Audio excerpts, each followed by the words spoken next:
Қайырлы күн қымбатты тыңдарман. Арнамда жарыққа шыққан баласынан тумай жатып айырылған ананың шырылдаған үні болатын. Әңгіменің жалғасы. Соңына дейін тыңдаңыздар, өте әсерлі. Және ана мен бала бір-бірімен қауышамы, жоқ па? Біріншіден, іздеп жүрген Шекерінің қылмысы деген ісінде бір шикілік бардай. Екіншіден, қыздың анасымен түскен суреттерін еш жерден көзі шалмады. Қасында тұрған әйелдің салқындығы да күмәнді сияқты. Зерттей түсетін іс екені анық. Күйеуім қайтыс болған. Сәуле осы сәт босап жылап алды. Тез басылуға тырысып, қызара қалған мұрнын қысып, біраз отырды да сөзін қайта жалғады. Исатай қызын қатты жақсы көрді, еркелетіп өсірді. Бақытты, менен гөрі әкесіне жақын болды. Күйеуім өліп қалсам, мойныма қарыз болмасын деді ме, кім ұқсын. Бір күні бақытқа бағып алғанымызды айтып, шындықты жайып салды. Қызымыз қатты жылады, өзіне өзі келе алмады, бұйығы мінез тапты. Бақыт қамауға алынбағанда, бір айдан соң шетелге ұшуымыз керек еді. Исатай отаға жатуға тиіс болған. Отаның төлемақысын таба алмай, онсыз да көп уақыт күтіп жүрдік. Бірақ тағы да босап кетті. Бірақ қызы істі болған соң отадан үзілді-кесілді бас тартты. Дерті де тез асқынып деген әйел көз жасын саусағының ұшымен сүртіп тастап, теңселе басып барады. Бақытты кінәлайды, кешіре алмайды. Манас Шекерді туған анасының іздеп жатқанын айтпауды жөн көрді. Өзі алып келген шындықты кейінге қалдырып, мұндағы шындыққа көз жеткізгісі келді. Шекердің кесірінен баққан әкесі өлген мыс. Қызының тағдырын естісе, тапқан анасы да өліп қалмай ма? Онсыз да жалғанға жылап келіп, бейкүнә періште күнінен адамдардың ойыншығына айналып, анасынан адасқан қыздың мойнына екі бірдей адамның тағдырын арқалатып жіберу әділетсіздік қой деп күбірледі Манас. Шекердің фотоальбомын алып қайта оралған Сәуле еркектің қызының балалық шағын, бой жетіп, бой түзеген сәттерін мұқият қарап, суреттерге үңіліп отырғаны таң қалды. Бақыт қылмысы үшін қамалып, СИЗОда жатқанда ешбір полиция қызметкері келіп, альбомын ақтармаған екен. Қызық деп ойлады. Қызыңыздың жақын құрбылары бар ма еді, деді Манас. Қонағының қандай мақсатпен келіп отырған түсіне алмаған Сәуле таңырқай қарап қалып. Иә, бар. Міне, Гүлбаршын. Екеу оқуға бірге түсті. Жұптары жазылмай бірге жүретін. Әттең, Бақыт оқуын аяқтай алмай, әйел тағы да кемсеңдей берді. Солай деңіз. Манас қанша ойланса да Шекердің қылмысының мәнін түсіне алмады. Санасындағы фазылдар жиналмай, ойы сан-саққа шашырай берді. Сәуленің айтқан әрбір сөзін ой елегінен өткізіп отыр. Әлгі кеште Шекер үйден кешкі 19 уақытында шыққан, сол бойы оралмады. Телефоны сөндірулі тұрды. Таң ертең қызның адам өлтіріп, кісенделгенін айтып, үйіне полиция келді. Егер Шекер шекесі жазғырғандай бөтен еркекпен көңіл көтеру үшін өз еркімен қонақ үйде түнеуге кетсе, еркекті неге өлтіреді? Неге үйден пышақ ала кетеді?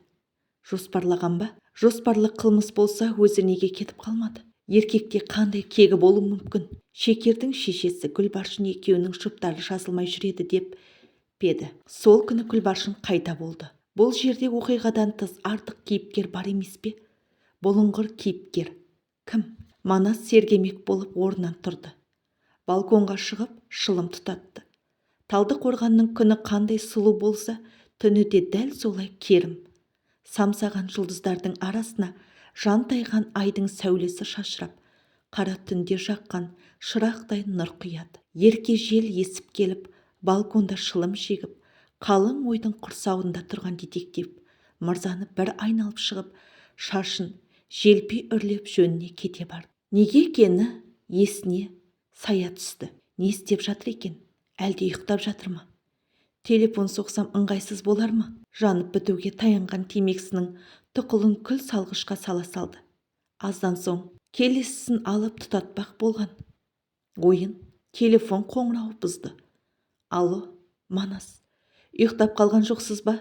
Бұл Нұржан. Манастың кеңсесінде жұмыс жасайды. Мықты іс кесуші ғана емес, нағыз IT маманы. Хаккер. Кез келген пароль құлпысын шағып, оп-оңай кіріп алады. Жоқ, айта бер, деді Манас. Күндіз өзі тапсырған жұмыстың жайын білмекке асығып. Гүлбаршын Ернатқызы 1986 жылы Талдықорған облысы Сарыөзек ауылында туылған. Мектептен соң медколледж бітірген. 2007 жылы Талдықорғандағы Ілияс Жансүгіров атындағы университетке түскен. Шекер Исатай қызымен бір факультетте оқып жүрген екен. 2010 жылы оқуын тастап кетіпті. Қазір Сарыөзек округтік әскери бөлімшесінде медбике болып жұмыс істейді. 2009 жылы желіге Шекер Исатай қызымен түскен суретін жүктеп, кейін алып тастаған. Суретте олардан өзге тағы 2 адам бар. Бірі ер кісі, бірі әйел адам. Мен сіздің поштаңызға жолдап қойдым. Нұржан жинаған ақпаратты тоқтамай айтып шықты. Айтуынша суреттегі орта жастағы әйел адамның атын Райқан Жанболатқызы 1969 жылы Алматы облысы Есік қаласында дүниеге келген. Жігіт Текелі қаласының тумасы. 4-еуі кафеде отыр. Сурет қаңтар айында түсірілген. Шекер ақпан айында ұсталды. Демек, Шекердің қылмысынан 1 ай ғана бұрын. Мына отырғандардың барлығы да Шекердің қылмысты өмірінде болғандар. Демек, Манас таңмен жолға шықты.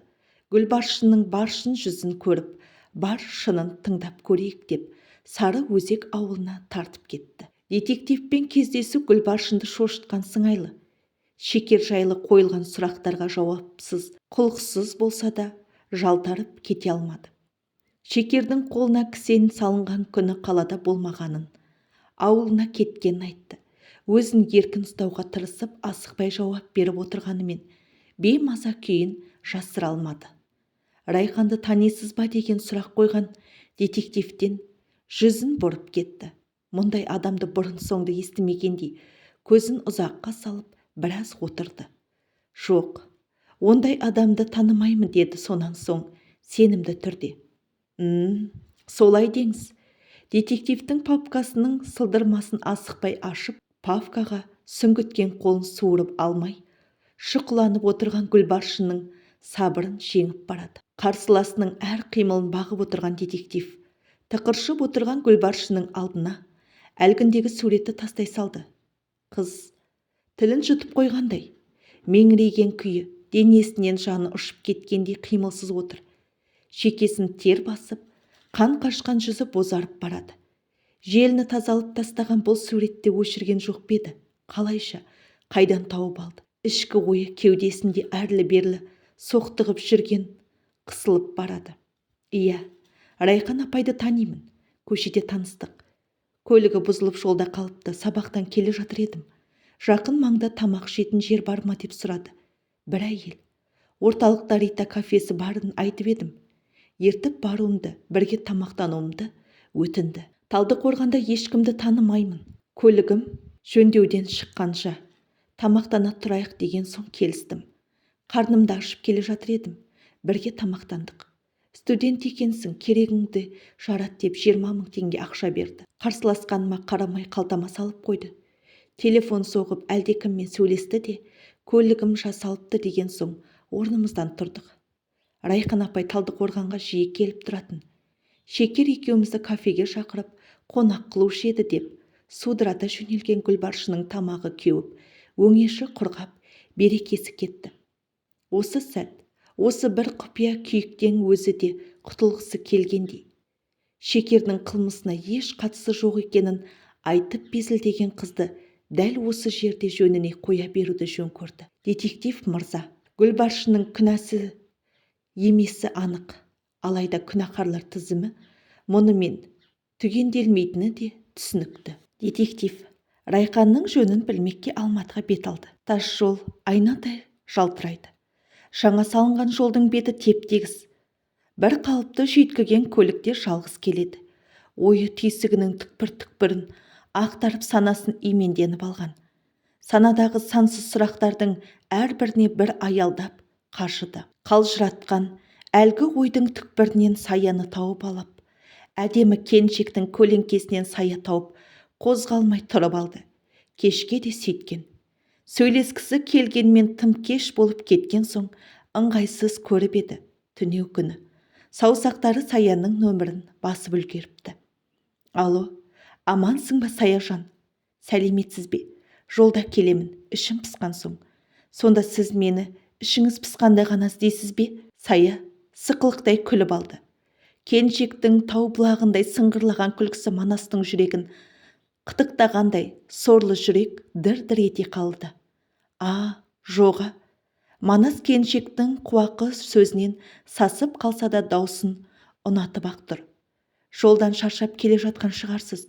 Үйге келіңіз, палау жасап қояйын деп келіншек еркекті састырғанын түсініп, Саяның ұсынысы қоңырау шалғанымен сөзін жалғай алмай отырған Манасты серпілтіп тастады. Келісті. Жол жөнекей торт алды. Саяның тіл үйрер дәмді палауын қарбыта жеп, күрең шайын рақаттана ішкен Манастың самайы жіпсіп, бірін-бірі қуалаған тер тамшылары төмен қарай жарыса зулап барады. Шекерді баққан шешесімен сөйлестіңіз бе деді. Ұрты бұлтыңдай ұмсына тамақтанып отырған еркекті үнсіз бақылап жымия Сая. Иә, таптым. Әкесі өлер алдында шындықты бетін ашып, бағып алған айтып кетіпті. Бала стресске түскен. Шекердің қылмысына қатысты адамдар бар. Райқан деген әйелді табуым керек. Райқан? Сая Райқанның есімін естігенде бәлкім мен білетін Райқан емес пе дегендей елең ете қалды. Иә, қыздың өміріне оқыс пайда болған сол әйелде құпия бар. Суретін көрсетесіз бе деді келіншек үңіле.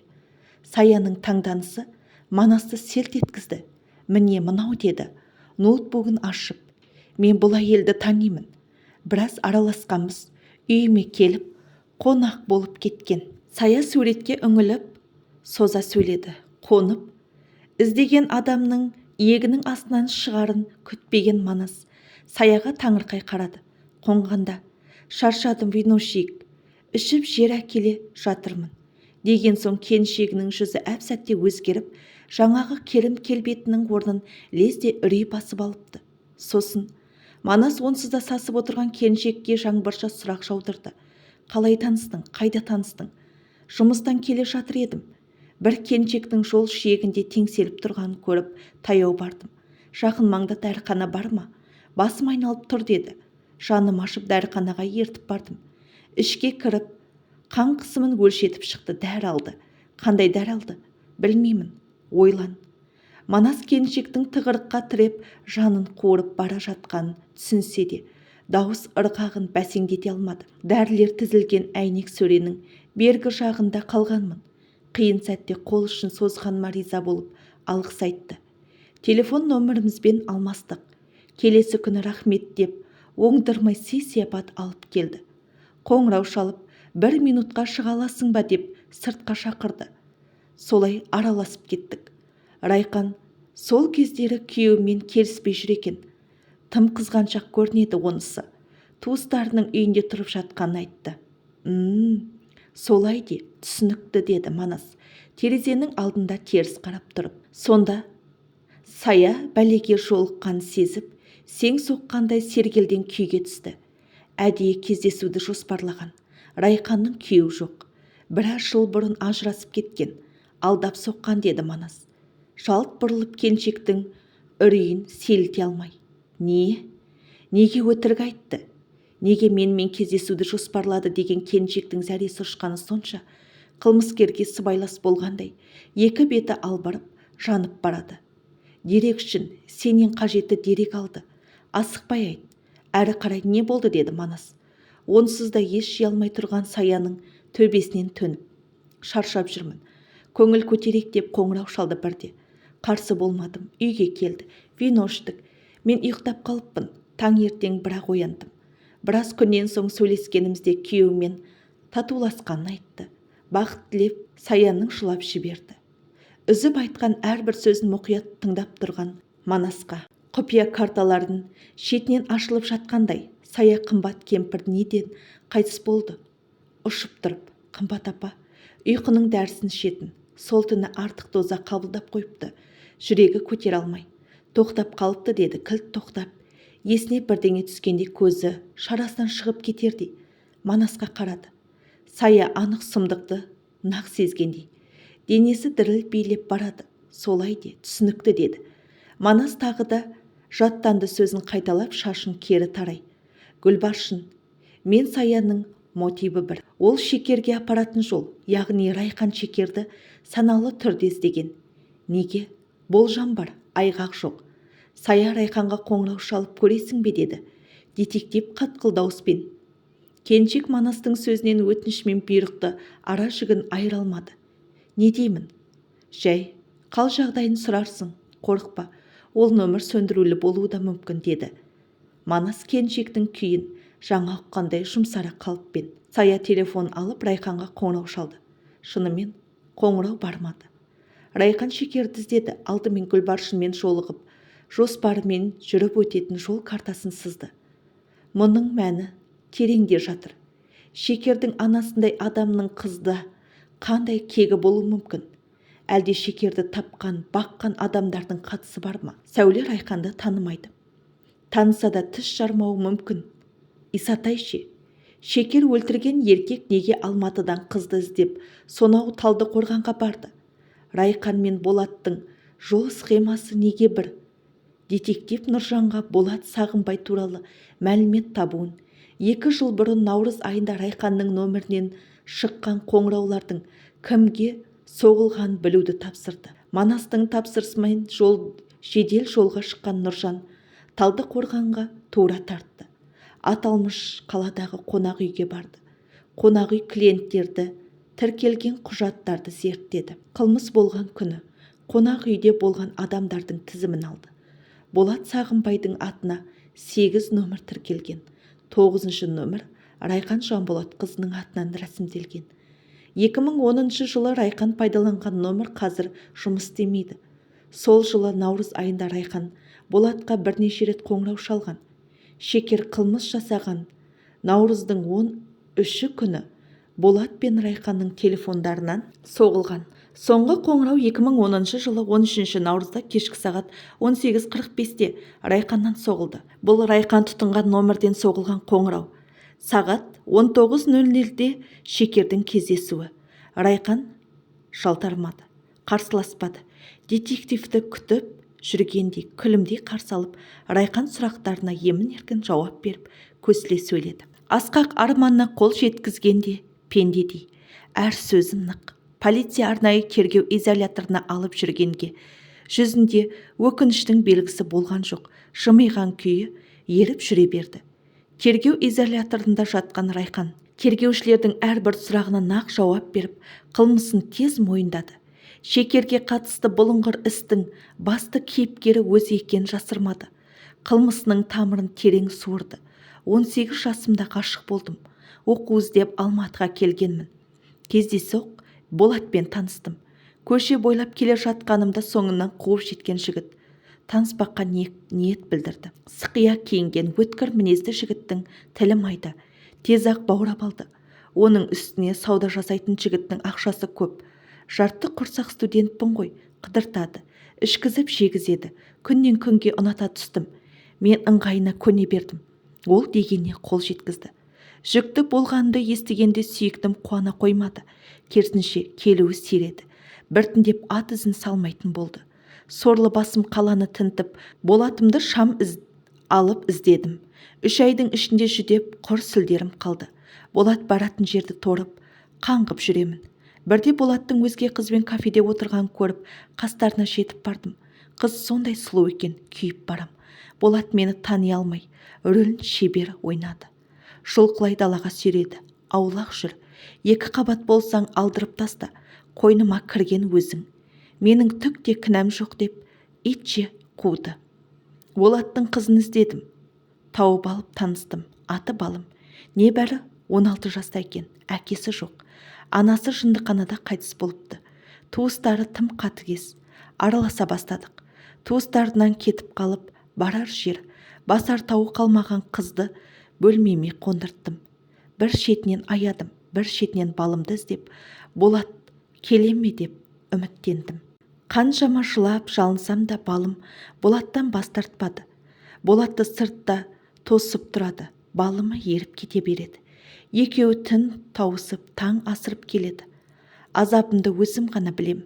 Күндердің бір күнде балымның да аяғы ауырлап, жүкті болып тыныштапты. Үмітім үзілді. Құрсағымдағы түсірмек болып бір уыс дәрі ішіп алғанымда есімді ауруханада жидым. Жатырыма жабысқан шаранам аман қалыпты.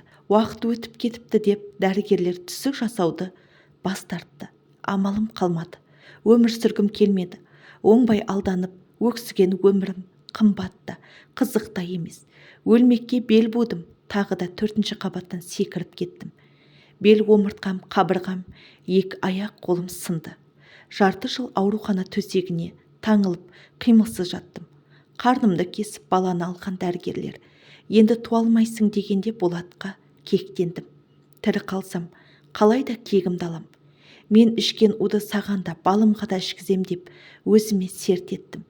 Кейіннен Болаттың балымды да тастап, өзге қыздармен көңіл көтеріп жүргенін естідім. Қаншама ғұмыр кешсем де көкірегіме батқан кектен құтыла алмадым. Ұзын құлақтан балымның қыз босанғанын білдім. Балымды таппай қалдым. Туыстарым көзін құртты деп жылапты. Байқұс қыз бір танысыма өмір деген бәрін ұмыттырады екен ғой. Біраз жылдан соң тағы да ғашық болдым. Тағы сүйдім. Өлердей сүйдім. Еркекті жек көреттім. Жаным емделді. Енді сенбеспін деп едім, сендім. Енді сүймеспін деп едім, сүйдім. Күйеуге шықтым, жолдасым 10 жыл күтті. Арамызда бала болмады. Маған ұрпақ керек дейтінді шығарған күйеуім сырттан тапты бақытын. Бір қызбен көңіл қосып ұлды болыпты. 3-ші адам артық, мен артықпын. Кетуім керек. Қатты қиналдым. 4 жыл өң мен түстің ортасында өмір сүрдім.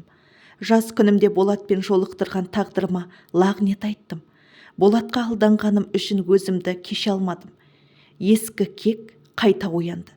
Жанын өлдірдей жаралап, ол да өзін кеше алмастай кек алғым келді. Болатты желден таптым. Түк болмағандай кездесуге тоңай келісті. Балам қайда деп сұрағанда жоқ. Өзгермепті. Сол баяғыда есілдерді қыз қырқын, жүргіш. Иттей жек көріп жеркенсем де ара тұра кездесіп тұруыма тура келді. Балым желге тіркелмепті. Баяғыда өзінің аузынан естіген Баян апасынан іздедім. Балым жайлы ақпарат жинадым.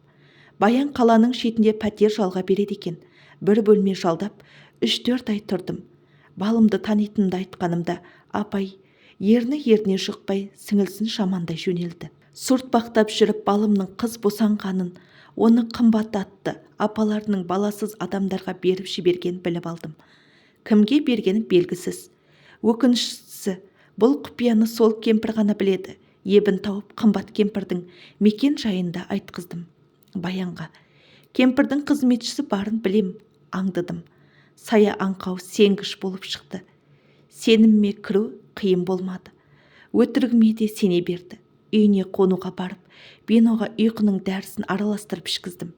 Сая сезіктенген жоқ, ұйықтап қалды. Қымбат кемпірдің үйінің кілтінің көшірмесін жасатып келгенімді де сезбеді. Қымбат онсыз да қол-аяғы қалтырап, өлейін деп отырған кәрі кемпір екен. Жарым түнде барғанымда алаңсыз ұйықтап жатқан. Қатты шошыды. Балымның қызын қайда, кімге берген айтқыздым. Кемпірдің нағыз бәленің өзі.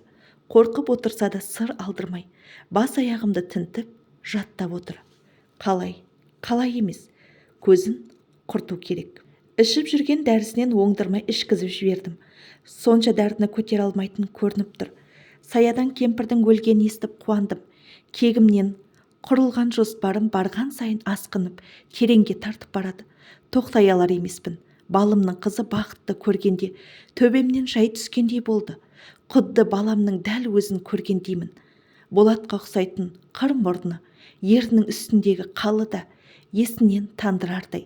Осы қыздың әке-шешесінің кесірінен жылап, азаптанған күндеріме қайта оралғандай, жүрегімді қан жауып кетті. Алдымен Гүлбаршынмен таныстым. Сыр тартып, сұртпақтап жүріп, бақыттың жайын білдім. білгенім бақытты баққан әкесі шындықты айтып, сорлы қыз жылап жүр екен. Байқұс қыз адам баласынан мейірім күтіп, қолдауға мұқтаж болып жүрген кезіне тап болдым. Айтуынша анасы мейірімсіз, суық жан көрінеді. Өмірінде құшақтап, мейірім танытқан жоқ деп, өксіген қызға ақыл айтып басынан сипап жұбаттым. Жан жылулығын аңсаған бала тез-ақ бауыр басып шыға келді. Гүлбаршын екеуін қонақ етіп, көңілдерін көтердім. Бақыт әкесін қатты жақсы көретін, әкесінің дәрісіне ақша сұрағаны оң жамбасынан келе кетті. Аянып қалмадым. Бақытқа ақша керек, көп ақша. Әкесінің қылға ілінген жанын сақтап қалу үшін, өлімнен арашалап аман алып қалу үшін бәріне де дайын. Қалағаным осы емес пе? Сені үлбіреген қызбен таныстырам. Оған ақша керек. Бетіңді қайтармайды деп Болатты еліктіріп қойғанмын. Енді сол жоспарымның орындалуына барымды салып жатырмын. Екіленіп аузының суы құрыған кәрі айғырым қызды шырмай түсу үшін сұраған ақшасын аямады. Ол ақша берді. Мен судай шаштым. Бақыт ештеңеден күмәнданбады. Бақытқа ақша керек. Маған Болат керек. Болатқа бақыт керек. Іске кірістім. Жас ғұмырының тас-талқанын шығарып, өмірімді өксітіп кеткен жүргіш Болатты туған қызыммен төсектес етіп, кек алуды кездестірдім. Болатты өлтірген пышақты Бақыттың үйінен Гүлбаршынға ұрлаттым. Кәрі шешесінен басқа ешкім жоқ. Тапшылықтан тарығып, қысылып жүрген соң Гүлбаршынның басқа амалы да болмады. Оның үстіне қарызға белшесінен батып, құтыла алмай жүргені бар. Қоқан-лоққы көрсеткен жігіттерден қорқып, зәресі ұшып жүргені бар. Бас тартар амалы болмады. Бақыттың құрбысының ортаға салдым. Ол менің тапсырмамды орындады. Мен оны қарызынан құтқардым. Болат Талдықорғанға келді. Мен сызып жүрген жолмен жүріп Бақытпен танысты. Ақша керек болып жүрген қызға қымбат сыйлықтар беріп, ақшамен арбады. Екеуінің кездесуі менің жоспарым болған Бақыт білген жоқ. Шындықты білетін жалғыз адам Болат қана еді. Өліп қалды. Өлтіріп тастадым. Қыз пәктігін сатуға бірден келіспеді. Бірақ бас тартуға да мұршасы болмады. Таразының бір жағында өз өмірі, бір жағында әкесінің өмірі тұрды. Әкесінің амандығын таңдады. Ақыры келісті. Үшінші кездесулері соңғы кездесу болды. Бақыттың мінезі асау. Кез келген сәтте айнып келісімнен бас тартып кетуі де ғажап емес. Мұндай шу қажет емес. Қыздың сусыннан калафин қосып жіберуге Болатты келістірдім.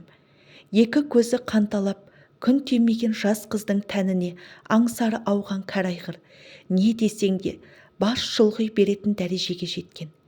Есінің ауғаны сонша, бейнесі өзінен аумайтын, өзегінен тамған бауыр еті баласын танымады да. Ретін тауып, қонақ үйдегі 8-ші номерлі бөлменің кілтінің көшірмесін жасатып алдым. Өзіме құпия түрде 9 нөмерге жайғастым. Екі бейбақ көрші бөлмеде, екеудің аңдысын аңдып отырғанымды сезгенде жоқ. Сол түні қыз, жаратылысының ең қымбат сыйынан қалай айырылып қалған сезгенде секілді. Бөлмеге кіргенімде дел сал, ес-түссіз жатты. Үйінен ұрлаған пышақты әлсіз қолдарына тигізіп, алақанына қыстырып, саусақ ізін бастырып алдым. Байқұс қызды қатты аяп кеттім, бірақ артқа шегінуге жол жоқ. Болар іс болды. Жас қызды абыройынан айырып тояттап жатқан хайуан, сілесі қатып ұйықтап жатты. Қаншама қызды сорлатқан жексұрынды жек көріп, талай жылғы кегімнің отына өртеніп барам. Пышақты жүрегіне дәлдедім. Қорс ете түскенде жылдар бойы кеудеме батқан түйін ыршып түскендей болды. Кеудем боп-бос. Сол орынды енді өксік пен өкініш толтырды. Кек алсам, жеңілдермін деп едім-ау. Жоқ, жеңілдеген жоқпын. Керісінше қасіретке баттым. Пышақ Бақыттың үйінен ұрланған соң, қылмыскер де сол екені ешкімнің күмәні болмады. Саусақ іздері де қызға тиесілі. Көңіл көтеру үшін қонақ үйден номер алған еркекпен ұрғашыдай көрініс жасауыма көмектескен жігіт. Мұның бәрінен хабарсыз. Төсек құмар неме дегеніне жетер жетпес сілесі қатты. шарабына дәрі қосып бергенмін. Өзім ұйықтатып тастаған жігітті өзім оятып алып, таңғы 5-те қонақ үйден шығып кеттік. Қазақстан Республикасы қылмыстық істер кодексінің 99-шы бабымен айыпталып, 10 жылға бас бостандығынан айырылып, темір торға тоғытылған Бақыт өзін арнайы іздеп келген детектив Манас кездескелі жылаумен тоқтатты. 167-те 4 әйелдер колониясында жазасын өтеп жатқан Бақыт қатысты іс қайта көтерілді. Соңында Бақыт адвокат берілді. Манас жұмысы сәтті аяқталды. Нағыз қылмыскер табылды. Жазасын өтеуге түрмеге жөнелтілді. Шекер ең алдымен зиратқа барып, әкесінің әруағына Құран бағыштады. Келесі жоспары туған анасымен танысу болған соң, Манас еріп жүре берді. Шекер толқып келеді. Әлде қандай түсініксіз сезім жүрегін тарсылдатып, жанын жұлқиып берді. Дәл осы күйді балымда кешіп тұр. Екі мұңлықтың көз жасы көлден асты. Тағдырына назаланса да, анасына кінәртпады. Кезінде анасы жолын кескен Райқанның сұмдық жоспарының құрбаны болғанда, екі қызды зар еңіреткен опасыз еркек өз әкесінің кінәсін еш жазықсыз жанмен көтергенін тісінен шығармады. Ішінде қалдырды. Тұңғиығына көміп тастады. Мейірімсіз шешесінің суық қабағына тоңып, әкенің жан жылуынан айырылып, ерте есейген қыз бәрін ұмытқысы келді. Баққан мен тапқан ананың ұқсамайтын ұққан еді. Өкінішті. Шекер ана мейірімнің қандай болатын енді ғана сезінім дегендей, анасы балым дүниеден өтті. Адасқан ана мен баланың шері тарқап, мауқы басылып та үлгерген жоқ. Тек әйтеуір табысты демесең, әділетсіз әлемде тағы да жалғыз қалған қыздың есімі Шекер, тағдыры Захар. Енді оның Манас пен Саядан басқа ешкімі жоқ.